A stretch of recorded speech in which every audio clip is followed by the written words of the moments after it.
The seeker small groups give you a chance of a format to develop relationships with the people that you evangelize, that you speak with. You can have a 2-minute conversation on the street and then off they go. And it's like, well, what if we want to keep them around? What can we do? And that's just an offering of a place.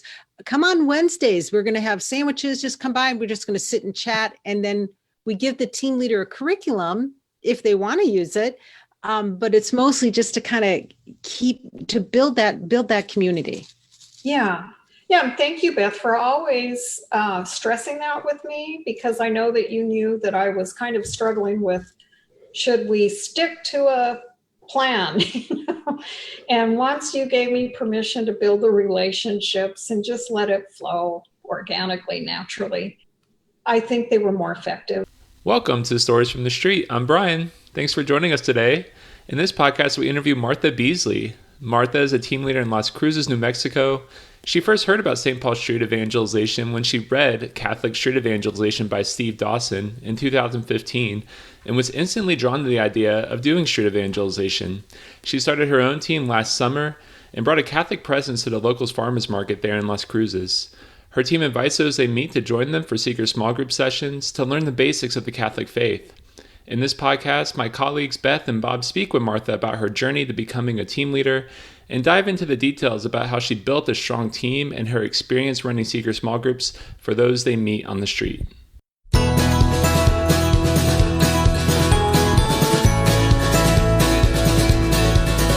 me joy in the morning. Yeah. So Martha, let's just start with, what is it like to be a team leader? How did you get started? Tell me about the team and getting started. Okay. Well, as I shared with you earlier, read the book and just was fascinated by, I think more fascinated, not so much with the process of how the evangelization formed, but by the founder, Steve Dawson's own personal story. Reminded me a lot of the conversion story of Father Donald Calloway. Oh, yes. A lot of similarities there.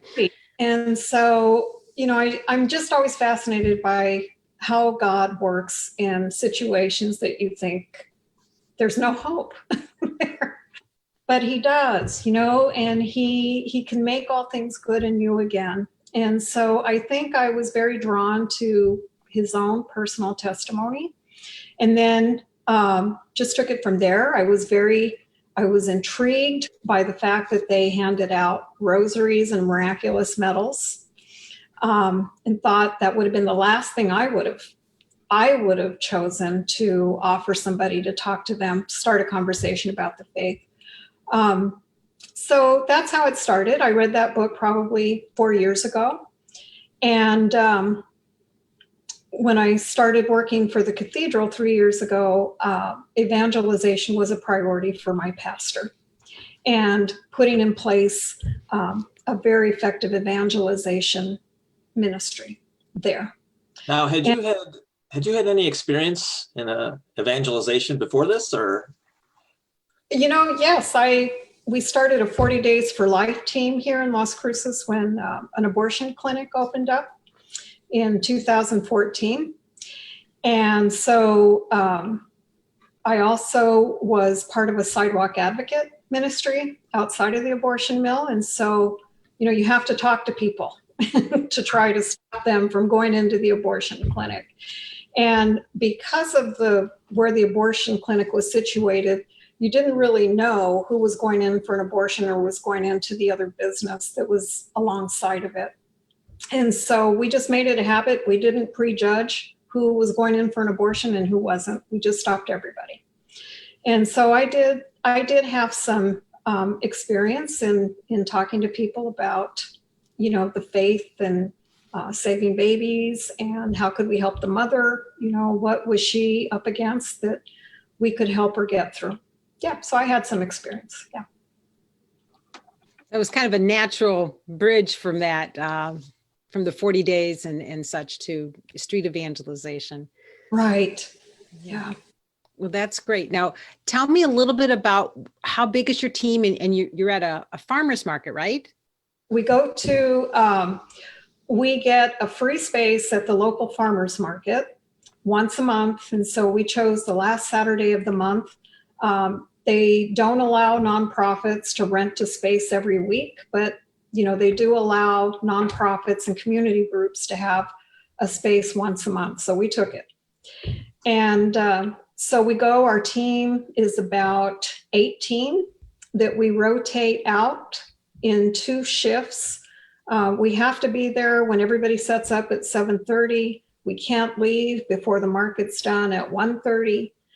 So we had enough people to be able and schedule people for 3-hour shifts. Wow. On that Saturday. So that's what we do. We schedule people 3-hour shift.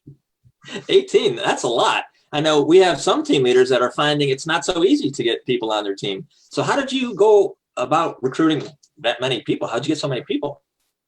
Well, most of them came from the basic evangelization training that we hosted last June. And, we just went from there. And, I will tell you that my pastor is a very hands-on person with this ministry, and people respond to him, so he helped me recruit people as well. Oh. So an invitation from the pastor? An invitation from the pastor to me is the secret, to be honest with you. That means a lot.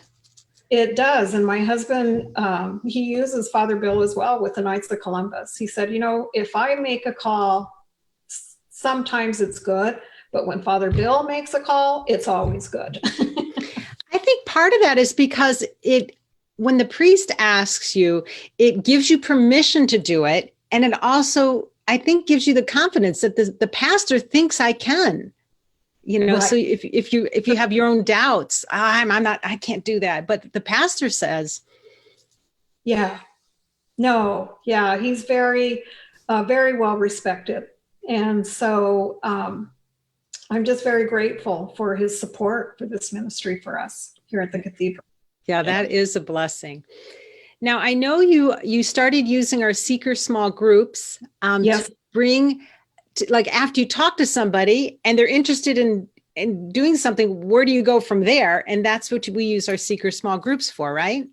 That's correct. Yes. And we have had one person from the farmers market venue that we met that had come to seeker small groups just one time.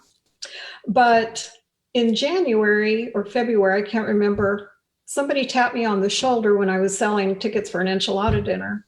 And I turned around and she said, "Do you remember me?"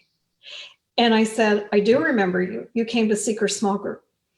And she said, "Yeah, I just thought I'd try." I think she was a fallen away Catholic. She had left the church and was looking at other denominations. But at seeker small groups, I felt like she was a little defensive. And so we just kept welcoming her back, just keep coming back. Well, she never came back to the seeker small group, but she started coming to Mass. Okay. And so I talked to her probably for 2 weekends before the public Masses were suspended. And so I haven't seen her. There was another woman that came to our first session of seeker small groups, and she called me this week and we prayed together on the phone for some of her needs. And so, it's like those, I don't know, I used to say at the abortion clinic when a woman would decide to leave the clinic that God threw us a bone that day, gave us something to hang on to, that it's okay. It's my time, not yours, Yeah. And I'll bring them to me when it's in my time. So you have 18 team members. Now, do you have some that have different roles than others, or how does that work? We do. Some of those people help us with the seeker small groups, and they helped us put together the seeker small groups. Like we supplemented some of the information that we got from your all's curriculum. And so they helped us put some stuff together. Most of them go out when we evangelize, or they've helped us. We've done like a parish day after all the Masses, and we had a table, and so they're comfortable talking to people after all the masses. Yeah, so I guess, I don't know if I answered your question. No, you did. Yeah. Some people, when they're looking at joining an evangelization team, they'll have all kinds of reasons why they don't fit the mark. Like, I'm not outgoing, or I don't have a degree in theology, or there's always a reason, right? Right. But you have this great team, and I'm sure not everybody has a theology degree and is all these things. It takes all different kinds of people. It does. And we have I think, a very good variety of backgrounds that go out to the sidewalk, I think, or go out to the farmer's market. I think I shared with you some of those backgrounds. Physical therapists, engineers for NASA. We have people that, I used to be, before I worked for the church, I used to work for law firms as a legal assistant. We have doctors, physicians assistants, people that write books.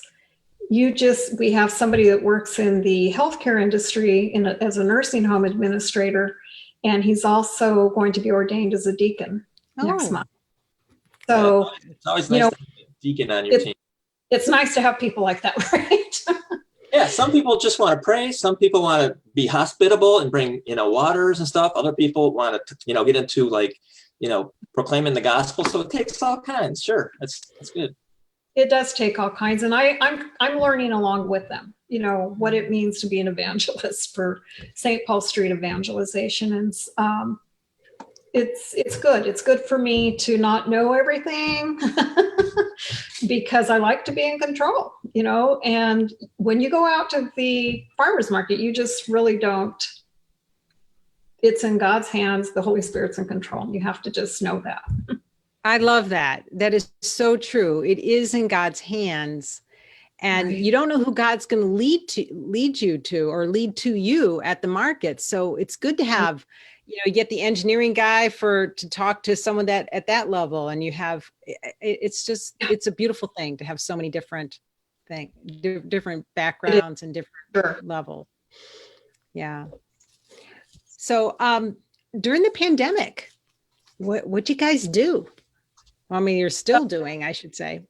They shut down any vendor participation in the farmers market. We're considered a vendor, with the exception of the farmers who are selling their produce.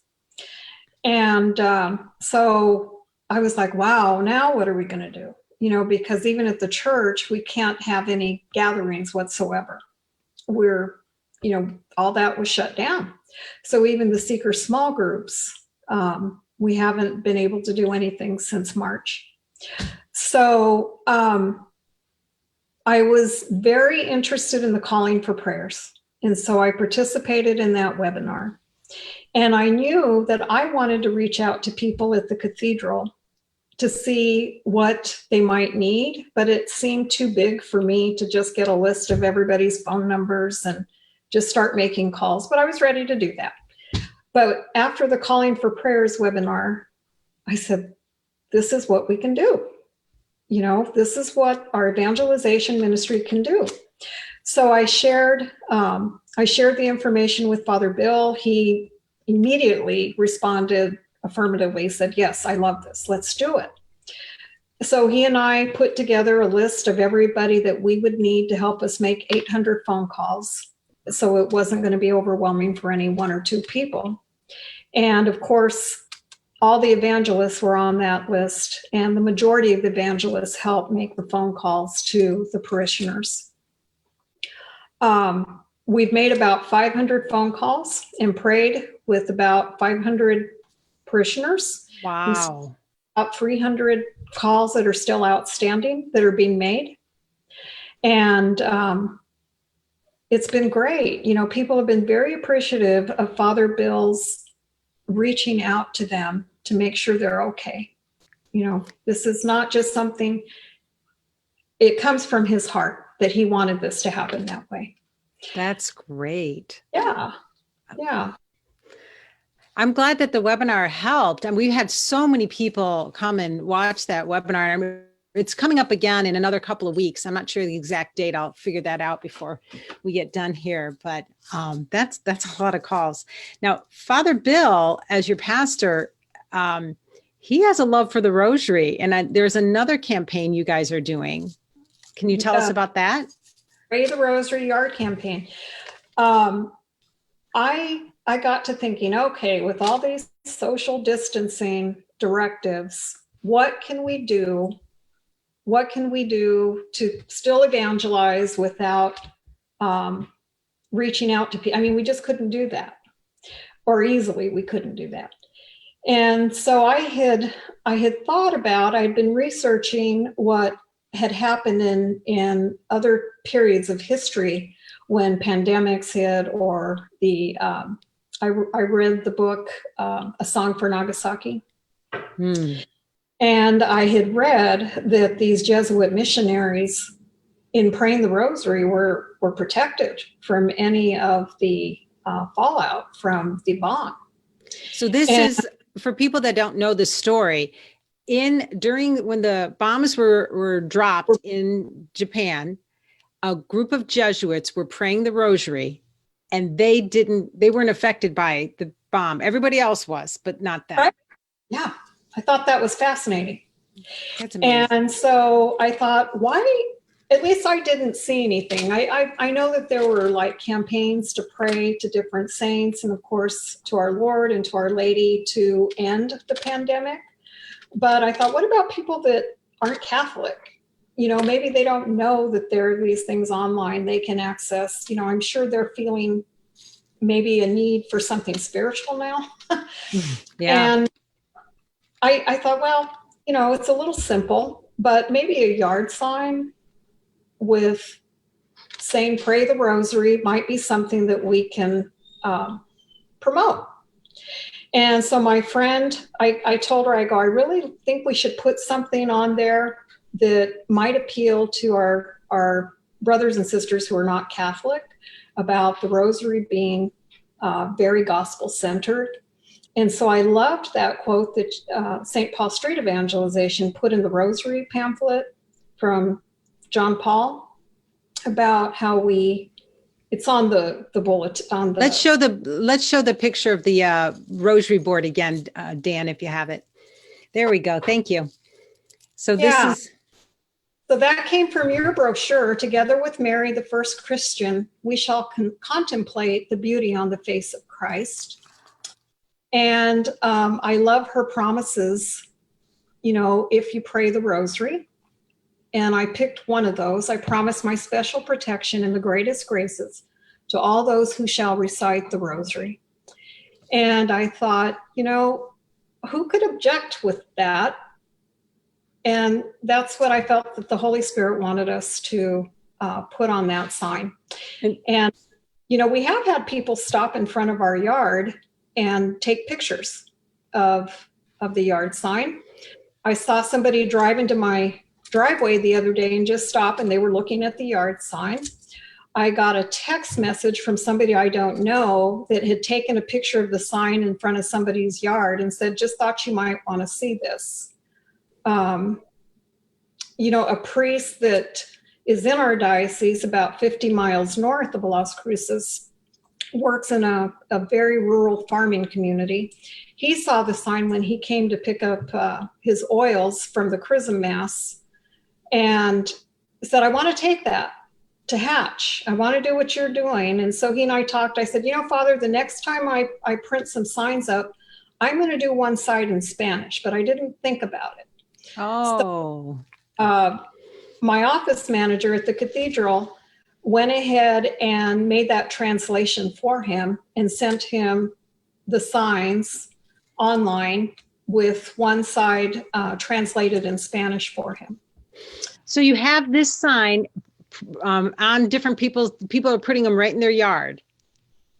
Some of them I did get one sign returned because the neighborhood association does not allow anything unless it's a for sale sign, for rent sign, or it can be a political sign. So my brother and I were talking about that last night. He said, well, just vote for Mary. So What I do thought, you think of these signs? pardon? I was just asking Bob what he thinks of this Rosary campaign. I was just going to say, Mary's got my vote. Yeah, I see your flag. We'll put one behind her next time. Yeah, I got a political sign and a religious icon. So yeah, I'm all about it. I'm all about the politics, and I'm all about Jesus and Mary. Yeah. Well, I think I love this. I love the image too. Thank you, Dan, for popping that up there. So you're doing the market during normal times. Now you have the calling for prayers and your Rosary campaign for during the pandemic. Sounds like you guys are doing great in Las Cruces. Yeah, seeker small groups when we get back going, but who knows how long this is going on. So I'm open to doing something more like what we're doing right now. And but trying to figure out how to do that so that it's effective. Now when you were first starting your seeker small groups, you told me about your first night that you planned. Right. You want to share that story and how it turned out? Okay. Yes. Okay. So we have an equivalent of a St. Paul de Vincent ministry at our parish, but it's called the Mother Teresa Ministry. And Father Bill wanted us to prioritize offering a seeker small group to the people that come for services in that ministry. So we got the word out to them. We were hosting our meetings on Thursday nights or Wednesday nights, whatever day they come. And, we set out the table. I followed all your suggested guidelines on really making it nice, be hospitable. We got flowers. We had tablecloths on the table so that it didn't just look like a conference room. We had nice snacks, nice drinks. Nobody showed up. But I went prepared because I thought we might not have anybody show up. So I took my Magnificat, and Lydia, the woman that is part of our evangelization team, was there, and we were a little disappointed. But I said, you know what? We're not just going to sit here. This is not going to go to waste. We're going to do our evening prayers together. Let's pray Rosary. We'll watch something inspiring, short video, but God knows. He knew this was going to happen, and we're just going to pray together. So we did that. That happened the second week in a row. Nobody showed up. And I talked to Father Bill, and I said, I think we may need to do some adjustments because most of the people that come for our services on Wednesdays don't have vehicles. And they're getting here by public transportation during the day because our bus system doesn't run at night. And it's easier to walk during the day here and there, but not at night when it's dark, probably. And I said, what do you think if we change the time of our seeker small groups to noontime, the same day they're already there at the cathedral, receiving services, and we'll have lunch for them. So that was it. We had at least 2 people for every seeker small group we did, if not more, for the 6 weeks that we did that, because Father did modify the seeker small groups with you all's permission, to of course, to what he thought would work for the people that we wanted to serve. And and then there's always people say, well, it's because you're giving them a sandwich. Okay. Whatever it takes, I'm okay with that.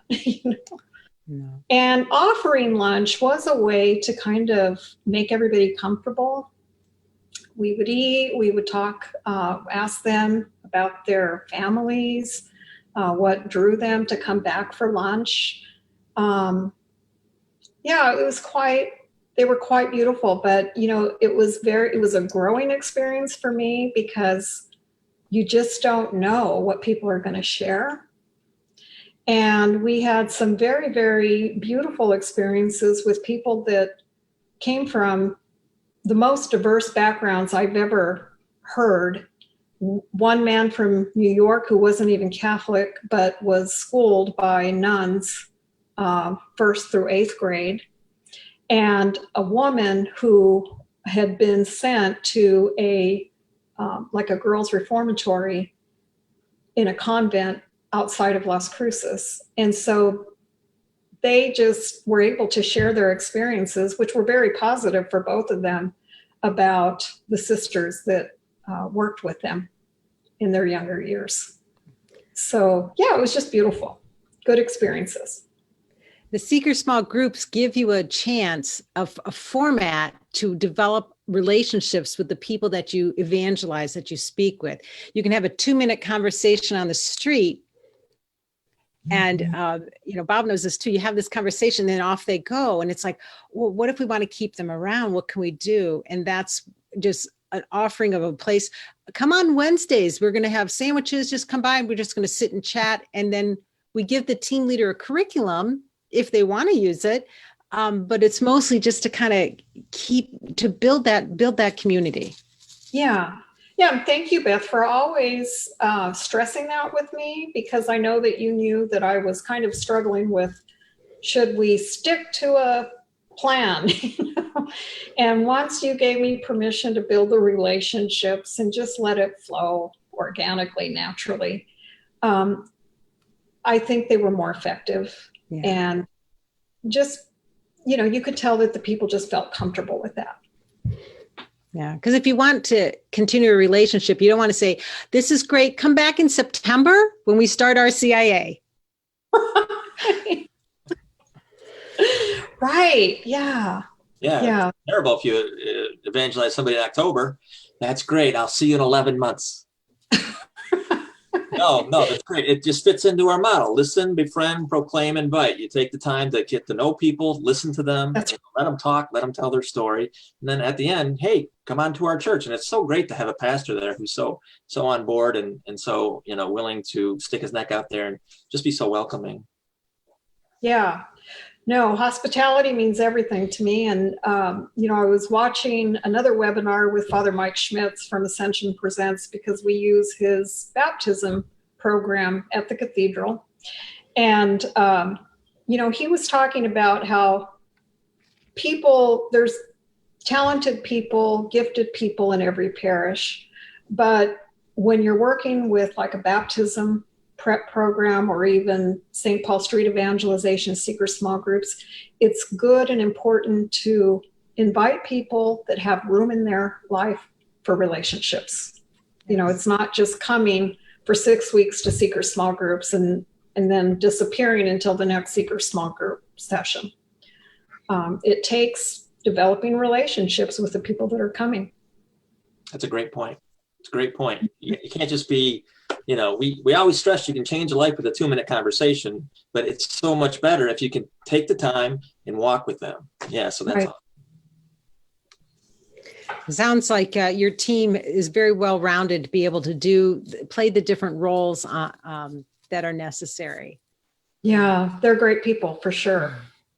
Well, it takes a good leader to kind of organize everybody, and that's a great skill for a leader to have. I've learned a lot in organizing over the years. Yes.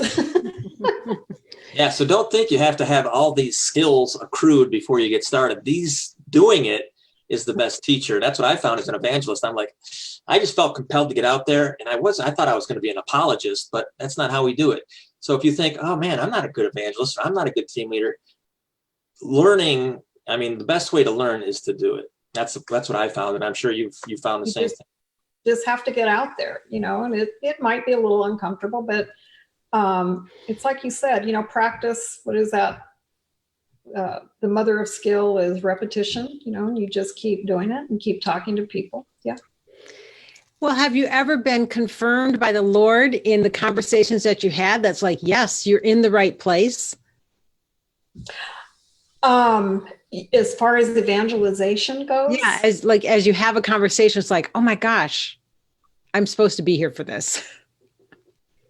The most recent thing that I can remember is when the bishop suspended the masses, and then our offices were semi-staffed. And, really my work at the cathedral is with people. And so everything I do at the cathedral was in a gathering with people. And so coming home and not really having anything to do, because I think Father Bill and the bishop were still trying to figure it out themselves, what they could have employees do from home, what they could do at the church. I think I shared with you, I felt a little displaced and thinking, wow, now what am I going to do? Should I look for another job? Am I going to come back to work here? And when I'm thinking that, I thought, okay, just pray. God knows where he wants you. Just wait, be patient. I get a phone call that afternoon from a nurse at one of the hospitals that I have. I didn't know who she was. And she is now in a position, she's a Catholic, to be like a minister, a communion minister, what a communion minister would do, to come in and pray with people, because communion ministers they're still not being allowed in the hospitals. And she didn't know who to turn to for rosaries. She needed rosaries. And somebody gave her my number, so I called her back. And so I met her at the hospital that afternoon. She came outside and met us in the driveway.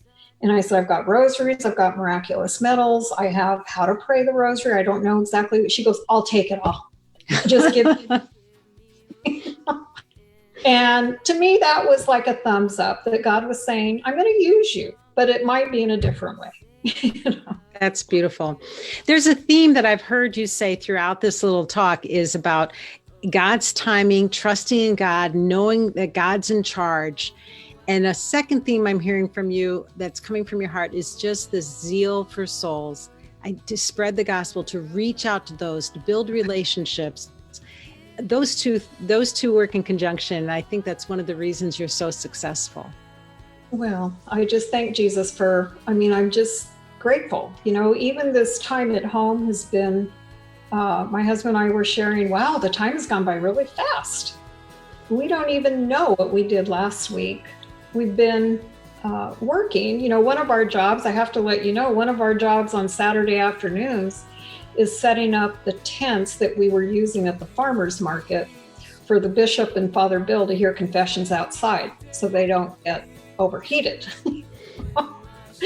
And so that's been really, it's been good. It's evangelization in a different way, I guess. Yeah. Well, thanks so much. I'm glad again. For everyone that joined us, thank you so much. Go to streetevangelization.com to find out anything that we're doing. And we could always use a donation from you, as in these times, it's always difficult. You can always click donate. You can find the book that Martha mentioned. You can find the webinars that she mentioned, the seeker small groups. It's all out there. Click get involved, and we can help you get your own team started too. Anything else, Bob? Any parting words? Let's see. I just want to praise God for this time.